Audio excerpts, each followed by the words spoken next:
Voice తీసుకున్న తర్వాత మీది కంటిన్యూ చేస్తాను.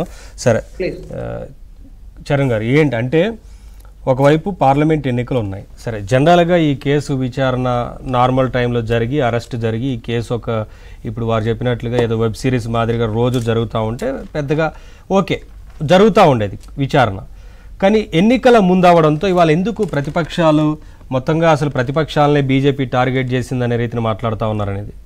ఇక్కడ తెలంగాణ రాష్ట్రంలో కాంగ్రెస్ పార్టీ చాలా బలంగా ఉంది కాబట్టి తెలంగాణ రాష్ట్రంలో Bharatiya Janata party BRS party వేరేనే చెప్పే దానిలో భాగంగా ప్రజలకు గుర్తు చేసే ప్రయత్నం Bharatiya Janata party BRS party కలిసి చేస్తూ ఉంది. చాలా స్పష్టం. ఎందుకంటే మీరు ఆల్రెడీ ఎప్పుడు అరెస్ట్ కావాలి కవిత గారు? అసలు ఇందులో సత్యేందర్ జైన్ ఫస్ట్ అరెస్ట్ అయింది మే 2022. ఇవాళ ఎంత 24. ఎప్పుడో అరెస్ట్ కావాల్సిన వ్యక్తి ఇప్పటివరకు అరెస్ట్ చేయకుండా మీరేదో పార్లమెంట్ ఎలక్షన్లు వస్తున్నాయి కాబట్టి తెలంగాణ రాష్ట్ర కాంగ్రెస్ పార్టీ అధికారంలోకి వచ్చిన తర్వాత మీరు అరెస్ట్ చేసిన కవిత గారిని అంతకుముందు అరెస్ట్ చేయాల్సి ఉండే. అదే కాకుండా ఆ కేసులో ఉన్నటువంటి కొంతమంది విట్నెస్గా మారిరు.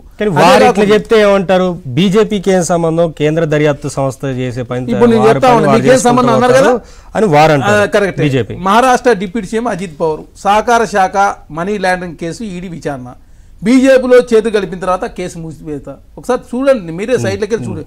అదే కేంద్ర మాజీ మంత్రి ప్రఫుల్ పటేల్ ఎయిర్ ఇండియా విమాన కొనుగోలుపై ఈడీ సిబిఐ దర్యాప్తు బీజేపీ చేతు కలిపాక కేసు మూసివేత. శివసేన ప్రతాప్ సార్నిక్ శివసేనలో ఉన్నప్పుడు 80 కంపెనీలో ఈడీ సోదాలు దర్యాప్తు షిండేతో కలిసి బీజేపీలో జతగడ కేసు క్లోజు. అదే అస్సాం హేమంత్ బిశ్వాల్ శర్మ కాంగ్రెస్ మంత్రిగా ఉన్నప్పుడు Sharada chit fund scam Guwahati water pipe line స్కామ్లో సిబిఐ ఈడీ విచారణ బీజేపీలో చేరాక ఫైల్ క్లోజు 8 ఏళ్ళుగా విచారణ లేదు. అంటే భారతీయ జనతా పార్టీ ఏం చేస్తాం? అదే కాకుండా ఇక ఇట్లా ఎక్కువ పోతే బోల్డ్ అని కేసు ఉన్నాయి మీకు. అదే కాకుండా అజిత్ పవార్ని ఏం చెప్పారు మీరు? అత్యంత అవినీతిపరుడు ఉరిదీయాలని చెప్పారా మీరు భారతీయ జనతా పార్టీ తీసుకుని ఆర్థిక శాఖ ఇచ్చారంటే భారతీయ జనతా నీతి జాతి ఉందని ఎవరు నమ్ముతారా? అదే కాదు, తెలుగు రాష్ట్రాల సమితి సుజనా చౌదరి గారి కేసు ఏమైంది? అదే సీఎం రమేష్ గారి కేసు ఏమైంది? అదే కాకుండా ఇప్పుడు చెప్తా ఉన్నారు భారతీయ జనతా ఇంత నీతి చెప్తా ఉంది కదా. మీరు అమెరికా పాకిస్తాన్ సంబంధించినటువంటి hub power company Bharatiya Janata పార్టీలో ఎలక్షన్ బాండ్ కొనుగోలు చేసింది. అదే కాంగ్రెస్ పార్టీ బాండ్ కొనుగోలు చేస్తే పాకిస్తాన్ కాంగ్రెస్ పార్టీ ఒకటని చెప్పేవాళ్ళు. కానీ మీ భారతీయ జనతా పార్టీ బాండ్ కొనుగోలు చేస్తే 2019లో కొనుగోలు చేసింది. హబ్ కంపెనీ పెద్ద ఎత్తున కొనుగోలు చేసింది. అదే కాకుండా ఇప్పుడు చెప్తా ఉన్నారు కదా ఇక ఈడీ సిబిఐ మాది కాదని ఫ్యూచర్ గేమింగ్ సంస్థ దీని మీద ఈడీ రైడ్ ఎప్పుడు జరిగింది? 2 ఏప్రిల్ 2022 జరిగింది. వాళ్ళు 7వ తారీఖు ఏప్రిల్ 22వ తారీఖు నాడు Bharatiya Janata party election bond కొనుగోలు చేశారు. అదే కాకుండా అరబిందో ఫార్మా దీని మీద అరెస్ట్ మేనేజింగ్ డైరెక్టర్ అన్నాడు 10 నవంబర్ 2022. వీళ్ళు 15వ తారీఖున నవంబర్ తీసుకొచ్చి షేర్లు కొనుగోలు చేస్తారు. అదే కాకుండా సిడి సాయి ఎలక్ట్రానిక్స్ ఐటీ రైడ్ ఎప్పుడు జరిగింది? 20 డిసెంబర్ జరిగింది. 11 జనవరి 24లో షేర్లు మాది ఎలక్షన్ బాండ్ కొనుగోలు చేస్తున్నారంటే భారతీయ జనతా పార్టీ ఏదో ఒక రకంగా బెదిరించో లేకపోతే ఆ కేసులు అడ్డం పెట్టుకుని ప్రతిపక్ష పార్టీ లొంగ తీసుకునే ప్రయత్నం జరుగుతూ ఉంది.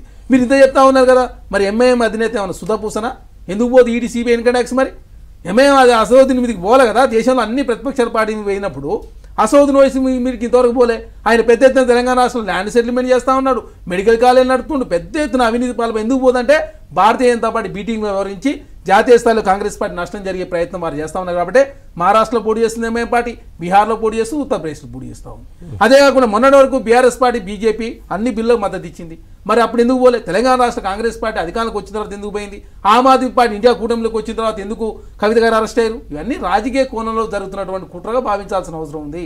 అదే కాకుండా ప్రతిసారి గుర్తు చేసే ప్రయత్నం ఎందుకు జరుగుతూ ఉందంటే తెలంగాణ రాష్ట్రంలో గుర్తు చేయకపోతే BRS party Bharatiya Janata party ఏదైనా గుర్తు చేయకపోతే ఆ పార్టీ ఇవ్వడం ఈ పార్టీ ఇవ్వకుండా కాంగ్రెస్ పార్టీకి ఓట్లు పడతాయి. కాబట్టి కొన్ని పార్లమెంట్ స్థానాలు గెలవాలంటే కాంగ్రెస్ పార్టీ మీద ఎప్పుడు గుర్తు చేసే ప్రయత్నం అంటే BRS party Bharatiya Janata party ఏరు కాబట్టి కవిత గారు మరోసారి సిబిఐ అరెస్ట్ చేసిందని చెప్పే ప్రయత్నంలో భాగంగా అరెస్ట్ చేసినట్టుగా మేము భావిస్తా ఉన్నాం.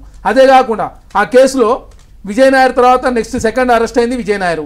తర్వాత బోయినపల్లి అభిషేక్ ఆయన అరెస్ట్ అయ్యిండు, రాఘవ్ గారు ఏమో విట్నెస్ మారిండు.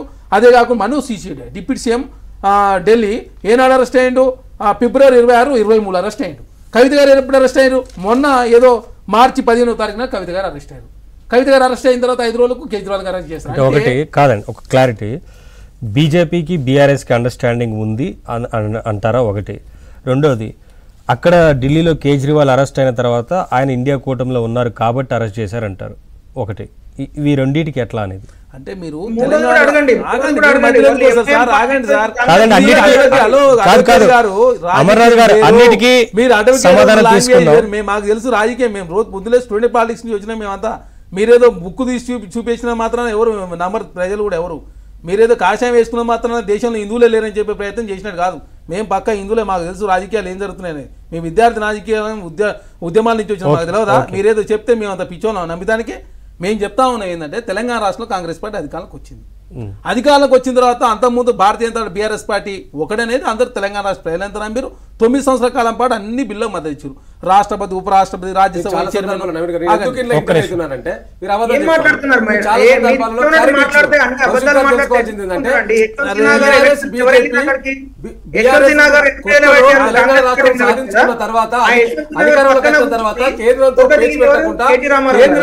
నిధులు తీసుకురావడానికి ఆ కేంద్రంతో సహకారం అవుతుందని చెప్పి కొన్ని సందర్భాలు